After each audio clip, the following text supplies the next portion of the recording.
Parce qu'un rêve, ça s'oublie quand tu penses pas assez fort. Et le soleil se lève. Es la mañana. No puede ser.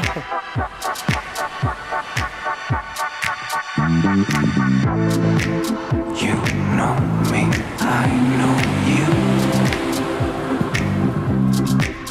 Now I wish you could tell me what to do.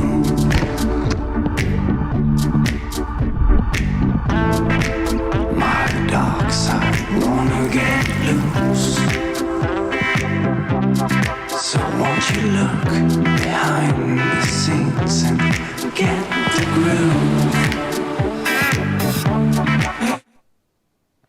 Bonjour à tous et bienvenue sur C17. Nous sommes en direct de l'Espace en Caen et c'est la 21e édition du Festival international du film et du livre d'aventure qui va se dérouler jusqu'au 17 novembre, qui commence ce soir. Anne, vous êtes organisatrice de ce festival et coordinatrice. Alors ça commence bien parce que la haute montagne est invitée au festival. Bonjour. Oui, bonjour. Tout à fait, oui, c'est un souhait de notre part, effectivement, au regard de l'actualité, notamment de Sophie Lavaux, grande alpiniste himalayiste, qui termine son challenge, entre guillemets, de gravir les 14 sommets les plus hauts de la planète. Donc, effectivement, on a pris la balle au bond avec le très beau documentaire de François Damilano, qui va être diffusé samedi soir dans l'auditorium Michel Crépeau. Et puis, pour ajouter à ce grand projet, effectivement, on a validé une rencontre aventure et littérature en compagnie de Sophie Lavaux et François Damilano, et une exposition photographique d'Ulysse Lefebvre, Ulysse qui était le caméraman aux côtés de François Damilano, et donc qui lui a décidé d'avoir un autre regard, un autre angle, avec un sujet autour justement des Népalais aussi, qui font toute la richesse de ces expéditions. On a la librairie aussi qui sera présente et puis des activités pour les enfants. Alors j'ai noté aussi le mouvement éducatif Demain c'est nous.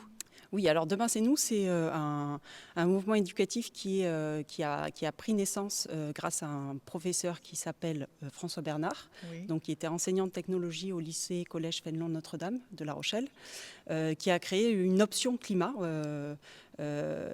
intitulée Demain c'est nous, et ce mouvement a pris de l'ampleur puisque chaque année il a effectivement emmené des classes pour les intéresser, pour leur faire prendre conscience justement des enjeux de la biodiversité, de la préservation de l'environnement et de la planète.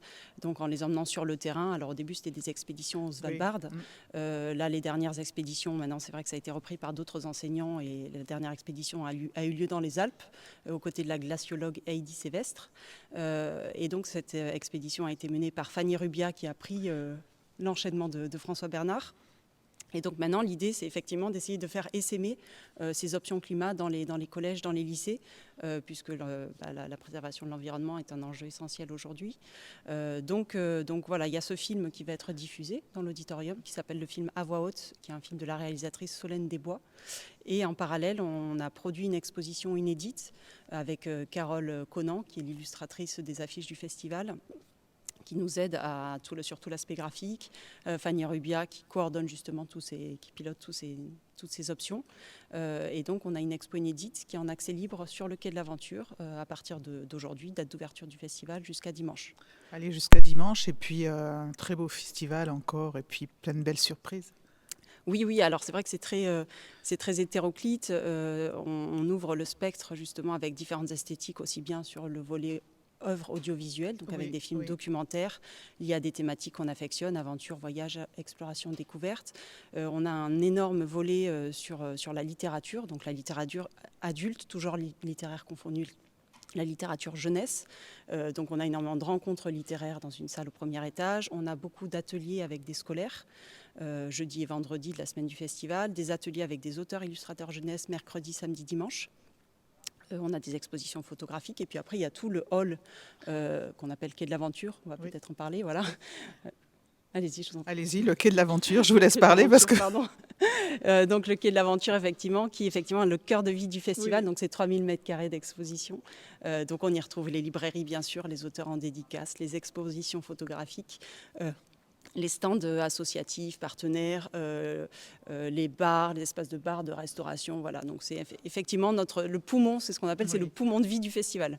Eh bien écoutez, merci beaucoup Anne et puis bon festival parce que c'est toujours magnifique. Merci. Merci à vous. À bientôt sur C17 et toujours en direct.